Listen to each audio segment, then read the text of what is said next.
जैसा कि आप देख रहे हैं कि लोकसभा चुनाव में अब हरियाणा की जो चुनावी तारीख है वो काफ़ी ज़्यादा नज़दीक आ चुकी है और लगातार पब्लिक का मूड जानकर ये जानने की कोशिश कर रहे हैं कि इस बार वो क्या कुछ सोच समझकर अपना जो कीमती वोट है इस बार के इलेक्शन में देने वाले हैं। हालांकि इस वक्त मेरी मौजूदगी फरीदाबाद का जो पलवल विधानसभा है उसके अंदर है। यहाँ पर लगभग 1.25 लाख से भी ज़्यादा के जो वोटर्स है उनकी संख्या है। अभी आप देख सकते हैं कि जैसे जैसे चुनावी तारीख नज़दीक आ रही है वैसे गर्मी का आलम भी बहुत ज़्यादा बढ़ रहा है। हालांकि अभी चलते फिरते लोग इकट्ठे नहीं हो पा रहे हैं, लेकिन आसपास में जो दुकानदार हैं उनसे ही कुछ बातचीत करते हैं क्योंकि काफ़ी पुराने भी हैं और चलते फिरते लोग जो है वो यहीं के स्थानीय भी हैं। आपका क्या नाम है? वीरेंद्र सिंह है जी।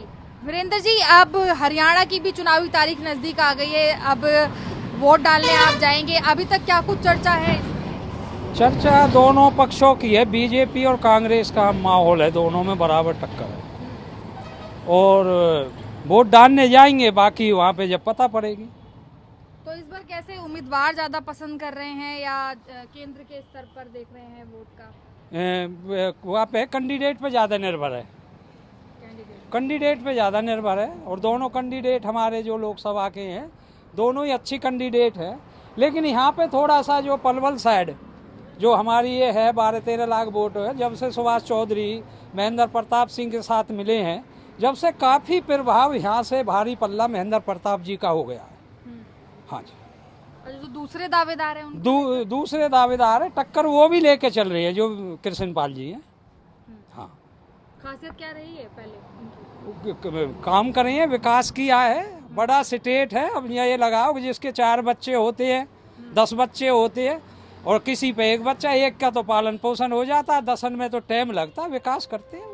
अच्छा, कई जगहों पर नाराजगी भी सुनने को मिली है, कहा है कि जो बड़ा चेहरा है उस पर देखकर लोग वोट डालते हैं, गांव के तो डालते ही नहीं। देखो वो तो गांव के नहीं, उसी पे है, हर आदमी उम्मीद करता है और लालच के बस है।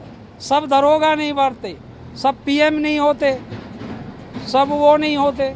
अब सबको राज चाहिए, सबके बच्चे लगने चाहिए, सब नहीं होता। तो जो आम जनता है ना, तो धीरे धीरे डेवलपमेंट हो रहा है और उसका काम चल रहा है। तो आम जनता इस बार हैट्रिक पसंद कर रही है जो पहली सरकार है, या परिवर्तन की ओर लहर? पहली सरकार पे ही कर रही है। कारण क्या है? कुछ कारण ना है, मोदी की लहर है, मोदी वोट दे रहे हैं। हाँ, क्या विकास हुआ हरियाणा में बीते सालों? यहाँ तो पलवल में तो कुछ विकास हो रहा है, यहाँ ना है कोई विकास। तो फिर भी चाहत मोदी जी क्यों है? मोदी जी की चाहत है, मोदी जी अच्छे काम कर रहे हैं जो है। कैंडिडेट तो बढ़िया ना है कोई, ये को ना कांग्रेस बा बढ़िया ना कि बढ़िया। कैंडिडेट से क्या नाराजगी है? हमें तो कई नाराजगियाँ हैं। कैंडिडेट कृष्ण पाल गुजरे तो 5 साल में, अब उधर दर्शन नहीं दे हुए, जहाँ कहीं ना एरिया में का फायदा हो। तो उन्हें तो पूरी उम्मीद है कि वो इस बार भी जीत जाएंगे। उम्मीद मोदी के नाम पर जीते रहे, नहीं कौन पूछे हो, कोई घासू ना किए रहे। तो सीट पे कोई बदलाव नहीं होगा फिर? नाराजगी बदलाव मुश्किल है, बात बदलाव ना हो। गठबंधन कितना खरा उतरा है आपके मन में? यहाँ गठबंधन कहाँ है? यूपी में गठबंधन तो नहीं, वैसे पूरा स्तर जो देख रहे हैं केंद्र के चुनाव में, गठबंधन एक तरफ, भाजपा एक तरफ। हाँ, भाजपा। हाँ, हमारे तो हरियाणा में तो कोई गठबंधन है ही ना। यूपी में गठबंधन। क्या लहर है इस बार? बढ़िया चल रही है जी, कछु बढ़िया चाहिए, कोई प्रचार ही ना आया। मोदी बनेगा ऊपर की सीट पे, तो बाकी अपने कैंडिडेट के हिसाब से सब चल रहे हैं। कैंडिडेट में कैसा मुकाबला है? कैंडिडेट में दोनों में टक्कर है जी, दोनों की टक्कर है। हाँ, तो वैसे अगर देखें तो महेंद्र प्रताप को लेकर बोल रहे कि व्यवहारिक काफी अच्छे हैं वो। ना, वो बढ़िया आदमी है जो, बढ़िया है। महेंद्र प्रताप है जो, वो बढ़िया आदमी है और वैसे भी ठीक ही है। छोटे बच्चे के साथ भी चल देते हैं अपने, कोई अगर छोटा बच्चा भी उनके पास चला जा किसी काम के, उसके साथ भी चल दे। गुज्जर जी के और कृष्ण पाल भी बढ़िया है जी, वो भी बढ़िया है। बाकी वोट मिलेंगे मोदी के हिसाब से। हाँ, क्या मुद्दे हैं इस बार मोदी को चुनने के? मुद्दे क्या आज ही मतलब जो अब तो यही है। पसंद है तो क्या वजह है पसंद होने की? देखो उसने मतलब जो देश बढ़िया करे हो, हमारा देश उभार दियो, वहाँ कई ऐसे काम करे हैं, फिर रोड ऐसे बनवा दिए गए हैं, बहुत मतलब वो काम करे हैं मोदी जी ने। मोदी जी ने बहुत काम करे। मेरा नाम देवकी नंदन।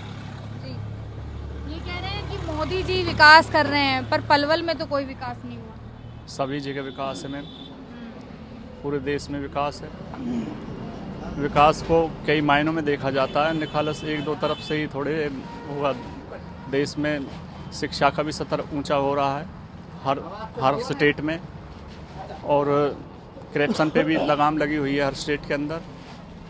और रोड भी देखे जाएं तो रोड का भी जो कल्चर सुधरा देश के अंदर, और मोदी जी आगे भी जो करेंगे वो भी अच्छा ही करेंगे। अच्छा, राहुल जी और बाकी जो और भी चेहरे इस बार एक साथ हो गए हैं, वो तो सब कह रहे हैं कि भ्रष्टाचारी सरकार है, देश को लूट लिया 10 सालों के अंदर। नहीं, ऐसा कुछ भी नहीं है, ऐसा कुछ भी नहीं है मैम। देश में विकास हो रहा है, बस हम चाहते हैं इसी तरीक़ा से देश का विकास हो। धर्म की राजनीति की है सरकार ने कुछ? नहीं, धर्म की राजनीति अलग है और विकास की राजनीति अलग है। धर्म तो हमारी आस्था है, हम धर्म से तो जुड़े हुए हैं। हम अपने जो ईष्ट हैं हमारे, या चाहे राम मंदिर का मुद्दा हो या अन्य किसी भी धार्मिक स्थल का मुद्दा हो, तो अगर धर्म से बात देखी जाए तो देश के अंदर सारे धार्मिक स्थलों को भी मोदी सरकार में 10 साल में डेवलपमेंट किया गया है। अब चाहे उत्तराखंड में हो या हरिद्वार में हो या वाराणसी में हो काशी जी में हो, तो सभी जगह जो भी तीर्थ स्थल हैं उन शहरों का या उन क्षेत्रों का भी तो डेवलपमेंट मोदी सरकार ने किया है। देश में उद्योगपतियों की सरकार, उद्योगपति वाली जो सरकार है वो है, सिर्फ बड़े बड़े लोगों को पूछा जाता है। देखो जी, मोदी जी जो है एक नंबर के झूठे आदमी है, अपने वादों पे खरे नहीं उतरते, और जितने भी वादे करे उन्होंने कहा था कि भाई इतने लाख रुपए हर आदमी के उसमें आएंगे, जब वो बने थे 2010 में या जब भी, है ना जी। मतलब मेरे हिसाब से मेरे पीरियड में जितने प्रधानमंत्री बने उनसे बड़ा झूठा अभी तक कोई प्रधानमंत्री नहीं बैठा है, और वो कोई विकास नहीं कर रहे। ना तो नौजवानों को उन्होंने शिक्षा की व्यवस्था की है, ना कोई दवाई की व्यवस्था की है ना जी, ना कोई रोजगार की व्यवस्था की है, ना ही बहन बेटियों की इज्जत बचाने की कोई व्यवस्था की है। बेटी बचाओ और बेटी पढ़ाओ को नारा लिखवा दिया, और बेटियां पढ़ के यूँ ही मतलब 3-3 साल तक उनके पेपर ही नहीं हो रहे हैं। और देख लो वहाँ कौन सी लेडीज है वो जो अभी काफ़ी टाइम से धरने पे बैठी है बेचारी, कौन सा सिंह है वो, उसको मान सम्मान और वो नहीं मिल रहा है। तो ये देखो हमारे समझते तो बेकार है सरकार, सत्ता परिवर्तन होनी चाहिए। मोदी जी प्रधानमंत्री बनने के लायक नहीं है। तो देखिए, ये अहम चर्चा जो है वो पलवल की जनता के साथ कर रहे थे। अभी भी दुकानदारी चालू है, सामान लाया जा रहा है, उठाया जा रहा है। वैसे ही कुछ जो वोटर्स हैं उनका ये कहना है कि सरकार ने बेहद ही अच्छा काम पिछले सालों में किया है, इसलिए उसी सरकार को दोबारा से लाना ज़रूरी है। लेकिन कुछ नाराज़गी भी जता रहे हैं कि सत्ता में परिवर्तन ज़रूरी है, क्योंकि ना तो महिलाओं का सम्मान हुआ है, ना देश में किसी प्रकार का विकास हुआ है। चलिए और आगे बढ़ते हैं और जानते हैं कि आखिर फरीदाबाद की लोकसभा सीट पर पब्लिक का मूड क्या है।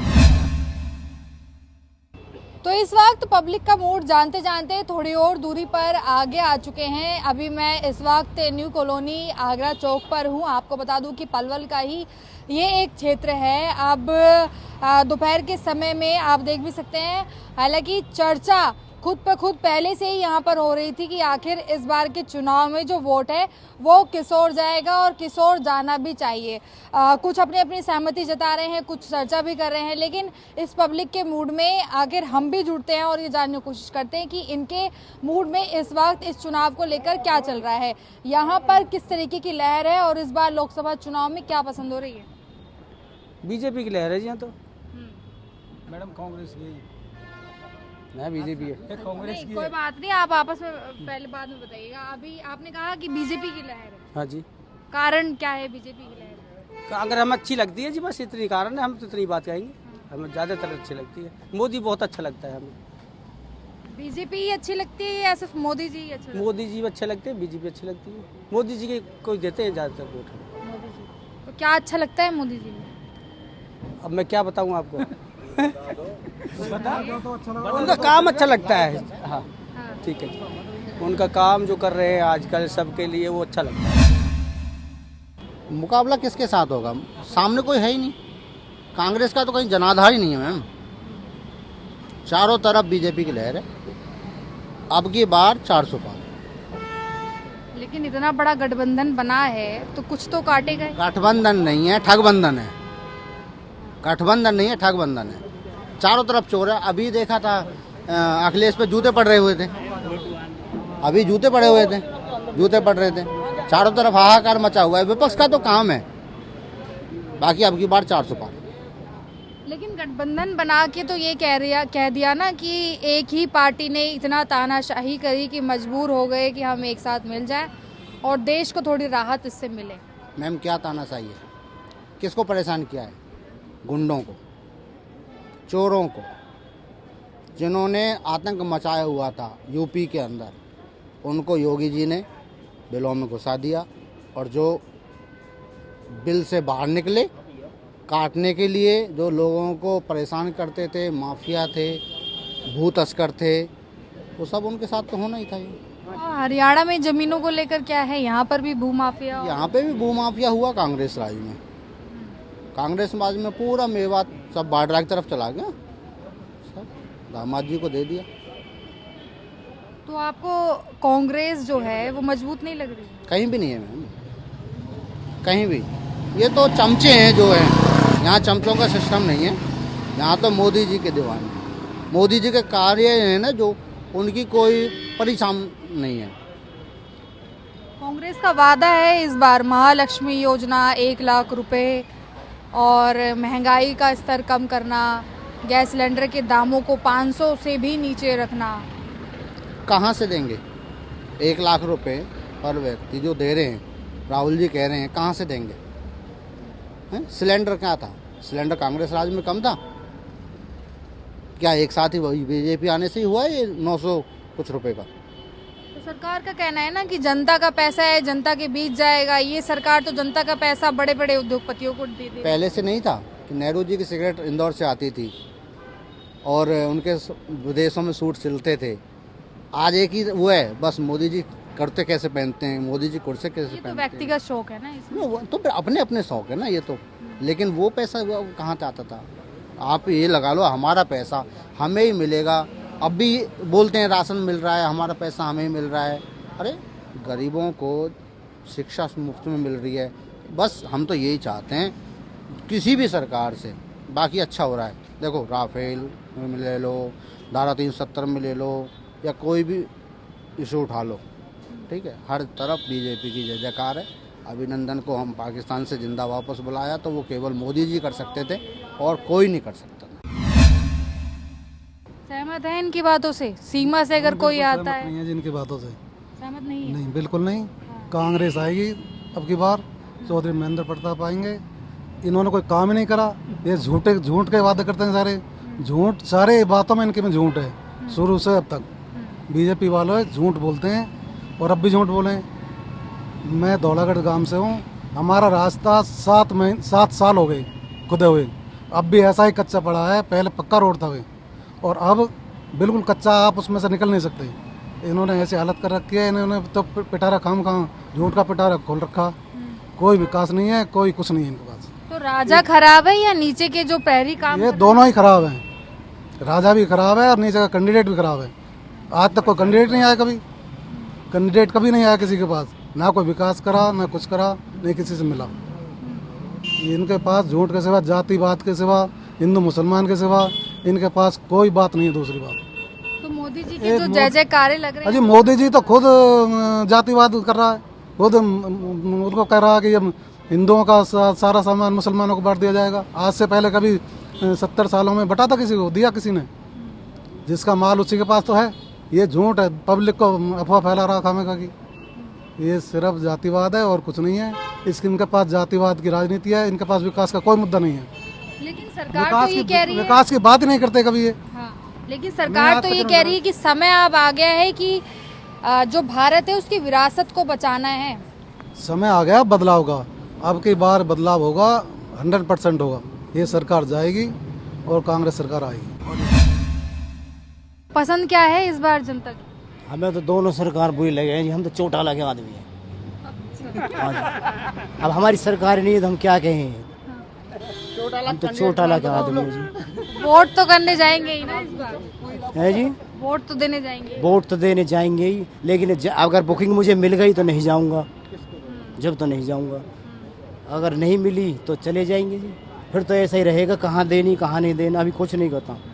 तो दोनों ही सरकारों से नाराजगी है, कोई पसंद नहीं आया? नहीं, दोनों ही सरकार है, दोनों ही एक थाली के चट्टे बट्टे हैं, दोनों ही ऐसे। कैसे बांट कर खा रहे हैं, कैसे? ऐसी जब वो आ जाती है उसकी बुराई करते, वो आ जाती है उसकी बुराई करते, कम कोई रातों रात नहीं है। जगह भी बदल हाँ जी, रात रात जगह बदल लेते हैं और सब कुछ बदल लेते हैं, इधर उधर उधर तो इधर। तो जनता का हित किस सरकार में हो सकता है? जनता तो जिधर जूत का जोर रहता उधर चलती है जनता, तो जनता। हिंदी में बताइए थोड़ा। हिंदी में तो बता रही थी। ये बीजेपी को वोट देगा, इसको यही नहीं पता कि इनेलो का प्रत्याशी कौन है। जब वोट देने जाएंगे तो जब पता चलेगा जी। कैंडिडेट का असली पता ही नहीं है, कहाँ कौन खड़ा है, एनएलओ को पता नहीं कौन है ना, केवल मोदी जी। फिर एक मोदी और एक कांग्रेस वाला दिखाई दे रहा है, ये बस दो बंदे हैं जो खड़े हैं। तो और दोनों इनकी में ही टक्कर है कि नहीं? दोनों की टक्कर है, आपस में टक्कर है। पूरी टक्कर है दोनों कैसे, काम की वजह से टक्कर है या व्यक्तिगत की। तौर ये पर? काम की वजह से टक्कर, ये वक्त से ये जातिवाद की वजह से चल रही है कि हम कांग्रेस देंगे, हम बीजेपी देंगे, ये कारण है और कुछ नहीं है। तो देश में अब मुद्दा सिर्फ जातिवाद ही रह गया है क्या, और मुद्दे ये नहीं है? जातिवाद तो लोगों ने बना रखा है तो कुछ नहीं, पर बना रखा है। जब तक इसको नहीं हटाएंगे जब तक बना रहेगा। आप मेरे बारे में कहेंगे, मैं तुम्हारे बारे में बोलूंगा, जब इलेक्शन आते हैं जब ही जातिवाद आता है। तो ये तो ऐसा लग रहा है कि मुगल काल के समय पे पहुंच गए, राजा महाराजा जब हुआ करते थे, राजा रंक दास, वही जातिवाद वापस आ गए। वही वापसी आ रही है, धीरे धीरे लोगों कर रहे हैं आपस में। कोई कह रहा है हिंदू बुरा, कोई कह रहा है मुसलमान बुरा, कोई कह रहा है गुजर है, कोई जाट है, ये ऐसे चल रहा है इसमें। अच्छा, 10 साल में भारत कितना बदला है? फर्क तो पड़ा है मैडम, ये बात नहीं है, फर्क तो है। बीजेपी आने से फर्क तो पड़ा है इंडिया के अंदर में, बहुत कुछ बदला है। कांग्रेस से ज़्यादा बदला, मगर जो कांग्रेस ने नहीं किया वो बीजेपी ने आगे कर दिया। अब लोग कहते हैं कि कांग्रेस का वो था पहले प्रोजेक्ट, ये बीजेपी के राज में हो गया तो बीजेपी का नाम हो गया। ये लोग बोलते हैं कुछ, पता नहीं है, हालांकि हम पर इतनी जानकारी नहीं रखते हम, तो बस खाली ये है। तो देखिए, अहम चर्चा में बातचीत पब्लिक के मूड को लेकर कर रहे थे। हालांकि चर्चा में सीधे तौर पर ये निकल कर आ रहा है कि इस बार उसी सरकार को लेकर ज़्यादातर जो लोग हैं वो पसंद अपनी इस वक्त दिखा रहे हैं। लेकिन आगे और भी जगहों पर जुड़ेंगे और जानेंगे कि आखिर फरीदाबाद की इस लोकसभा सीट पर पब्लिक का मूड क्या है। फरीदाबाद की लोकसभा सीट में लगातार पब्लिक का मूड जानते हुए इस वक्त पलवल की विधानसभा में पहुंचे हैं और जहां मैं मौजूद हूं ये देवीलाल पार्क है। अब लोकसभा के चुनाव में एक बार फिर से लोगों को सरकार चुनने का मौका मिला है, तो सरकार को वापस लेकर आना है या फिर परिवर्तन के साथ साथ में कुछ नए और मुद्दे देश के लिए ज़रूरी हैं, किन पर इस बार जनता ज़्यादा ध्यान दे रही है। हरियाणा की भूमि ये है और हरियाणा में बदलती तस्वीर किस तरीके की पिछले सालों में रही और अब आगे जो नए उम्मीदवार होंगे, नए चेहरे होंगे, नई सरकार होगी, उससे और कितनी उम्मीदें जो वरिष्ठ हैं वो जताएंगे। क्या नाम है आपका? किशन सिंह है जी। अब फिर से एक मौका मिला है इस बार सत्ता चुनने का, क्या चर्चा है इस समय, क्या लहर चल रही है? देखो, सत्ता चुनने का तो हर बार मौका मिलता है हमें, हर बार चुनते हैं, हम ही चुनते हैं। हाँ। एक बार ही क्यों मिलेगा? बाकी यहाँ तो हमारे यहाँ तो कांग्रेस है, सीधी सी बात है जी। बीजेपी का तो कोई लहरबाजी ही नहीं है, बिल्कुल ही। अब आप यूँ पूछोगे क्यों नहीं है, क्योंकि यहाँ जो मोदी जी की गारंटी है ना, प्रधानमंत्री जी की, वो सारी खत्म हो चुकी हैं। ना तो काला धन वापस आया, ना 15 लाख रुपए आए हैं, ना 2 करोड़ नौकरी मिली है, ना कहीं कोई रोजगार मिला है, ना महंगाई कमर तोड़ रही है। तो यहाँ तो सीधा सा मतलब है जी, यहाँ तो कांग्रेस का ही बोलबाला है। अच्छा, तो ये कह रहे हैं कि अमित शाह फेल हो गए, दूसरा इंजन फेल हो गया। गठबंधन को लेकर बीजेपी ये कह रही है कि जैसे ही 4 जून के नतीजे आएंगे वैसे ही ये भी चूर-चूर हो जाएगा। ऐसा है जी, वहाँ विकास के नाम पे वोट है, विकास हुआ ही ना है इलाके में हमारे में, आगे समझे। और यहाँ सारे जितने भी हैं ना, ये सारे कांग्रेस के, महेंद्र प्रताप के आदमी हैं सब, बिल्कुल। कृष्ण पाल से तो दुखी है लोग यहाँ, कुल मिला के ये है बात। कृष्ण पाल के एक आध वो गिनवाऊँ तुम पे, अभी हमारे यहाँ हमारे रिश्तेदार है, बाहर का नाम, और हमारे भाई है बीच के कृष्ण पाल जी। 4 डेथ हुई थी एक गांव में, 4 एक दिन में एक्सीडेंट में। क्या हम बहन से मोदी आएगा उन्हें देखने? नेता तो हमारा कृष्ण पाल है ना। एक दिन किसी की शिकल दिखाने नहीं आया कि भाई मेरे भाई, मेरा परिवार है, मेरा वोट नहीं है। हमने पहले 6 लाख से जिताया था वो। दूसरे अभी 20 गाँव में अकाल पड़ा एक परमात्मा का। किसी भाई के पास आया और पूछने को कि भैया मैं, मेरी सरकार है, मैं कुछ दिवाऊंगा, तो मैं देता ना कुछ भी, सरकार कुछ नहीं दे रही, पर लेकिन उसका तक बना है ना। हमारी तो ये है मैडम, कृष्ण पाल से एलर्जी है बस। मतलब केंद्र से नाराजगी नहीं है, पर उम्मीदवार से ना उम्मीदवार से नाराजगी हमारी। उम्मीदवार गलत है, गलत। तो फिर तो पार्टी में ही एक तरीके का मंथन होना चाहिए था कि उम्मीदवारों से जब इतनी नाराजगी है जनता को, तो दूसरा कोई विकल्प होना चाहिए। तो उन्हें बदले ना कैंडिडेट, तो पहुंच की खबर देता। हाँ। कैंडिडेट बदले ना उन्होंने, कि 6 लाख से जीते हो ना पहले। हाँ। और वो हमने ही जिताया हो। कोई बाहर से तो विदेश से जीत कर ना आया, पर इसका कोई फायदा नहीं हुआ ना कुछ फायदा नहीं हुआ, कुछ फायदा नहीं। कह रहे हैं कि बीते सालों में जितनी सुरक्षा देश को मिली है वो पहले नहीं थी। देश को सुरक्षा सुरक्षित हो गई है। कहाँ पे सुरक्षा, कहाँ है सीमा सुरक्षा, बताओ कहाँ है? हिंदुस्तान पाकिस्तान, हिंदू मुसलमान, हिंदुस्तान पाकिस्तान, इस मुद्दा चलाया क्यों जाता है? क्यों? इसका कारण क्या? महंगाई पे क्यों ना रहे? कौन सी चीज मंदी है? बताओ भाई, कौन सी चीज मंदी है कोई चीज मंदी? बताओ, कोई भी XYZ। और फिर महंगाई पे क्यों नहीं बोलते? बार बार क्यों धर्म पे आता है? राम मंदिर, बाबरी मस्जिद, फलाना मंदिर, ढेंकी मस्जिद, क्यों? क्या हो रहा है? तो अब तो ये भी कहा है ना कि देश की कनेक्टिविटी ऐसी हो गई है, प्रधानमंत्री ने हर एक देश के साथ अच्छे संबंध बना लिए हैं अपने। भारत को आज हर कोई जान रहा है, प्रधानमंत्री को हर कोई जान रहा है। भारत को एक नई छवि धर्म के नाम पे, दुनिया में डंका पिट रहा धर्म के नाम पे। महंगाई का तो कोई नाम ही नहीं आता, नौकरी का तो कोई नाम ही नहीं आता, धर्म के नाम पे जाना जाता है। दुबई में धर्म मंदिर बनवा दिया, हमें क्या बेनिफिट मिला मंदिर से? अच्छा, नौकरी की चर्चा कौन सी सरकार कर रही है इस वक्त? कांग्रेस ने करी है, कांग्रेस ने लगाए भी है। चाहे उन्होंने कैसे ही लगाया। अब ये कहते भाई टेस्ट हो जाता है जब नौकरी लगता है, हम तो ऐसा लगता है इनके ही बच्चे लग रहे हों, 10-5 बालक इधर उधर से लगे, उनका हल्ला हो जाता है, बाकी तो इनके अपने बच्चे लग रहे सब। तो आपका कहना है कि 10 साल पहले नौकरी ज्यादा थी लोगों पे, अब नहीं है? मजदूरी भी ज्यादा थी, मंदा भी था। अब लोगों को मजदूरी ना, यहाँ पे करीबन 2500 आदमी खड़े होते हैं। यहाँ देख लो आगरा चौक पे, उस टाइम पे 500 आदमी खड़े होते थे। आप देख लो, अब जाके देख लो। गांव-गांव, कस्बों में चर्चा है इस बार सरकार की, हैट्रिक पास करने की बात कह रहे हैं। इस सरकार की कोई चर्चा नहीं है। ये सरकार जाएगी और नहीं आएगी, क्योंकि ईमानदारी है, कांग्रेस सरकार में ईमानदारी है। और जो हमारा नेता अब फिलहाल विधानसभा ये फरीदाबाद पलवल से जो खड़ा हुआ है, विजय प्रताप, ये बिल्कुल एक नंबर ईमानदार भी है। और गांव-गांव में जाके ये भी देख रहा कि विकास हुआ है या नहीं हुआ है, गांव-गांव में जाके देख रहा।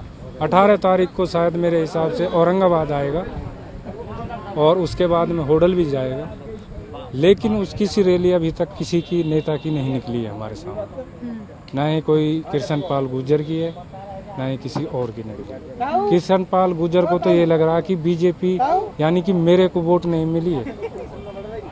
ये जो जितनी भी वोट मिली है ये मोदी सरकार को मिली है, क्योंकि अपना जो नाम है वे तो मेरा तो रोशन मोदी जी ने किया है, क्योंकि वोट तो हम लोगों ने डाली है ना, हमने जिताया 6 लाख वोटों से।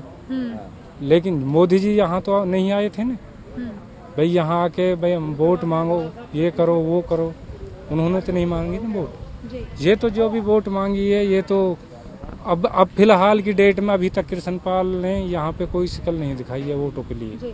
देखिए, अभी तक आप सुन रहे थे पब्लिक का मूड फरीदाबाद की लोकसभा सीट से। जैसे कि पलवल की विधानसभा सीट पर हमने शुरुआत से पब्लिक का मूड जाना और पहचाना, तो उसमें कहीं ना कहीं पर स्थानीय जो कैंडिडेट हैं उनको लेकर मुकाबले की भी बात सामने आ रही है। और वहीं पर कुछ चेहरे हैं जिनको व्यक्तिगत तौर पर जो स्थानीय हैं उनमें नाराजगी है। हालांकि सत्ता परिवर्तन की ओर भी इशारा है और वापसी को लेकर भी इशारा है, वो तभी तय हो पाएगा जब नतीजे सामने आएंगे। फिलहाल आज फरीदाबाद की लोकसभा सीट से इतना ही। नमस्कार, मैं रिया राय, total TV camera person Pawan Sharma के साथ।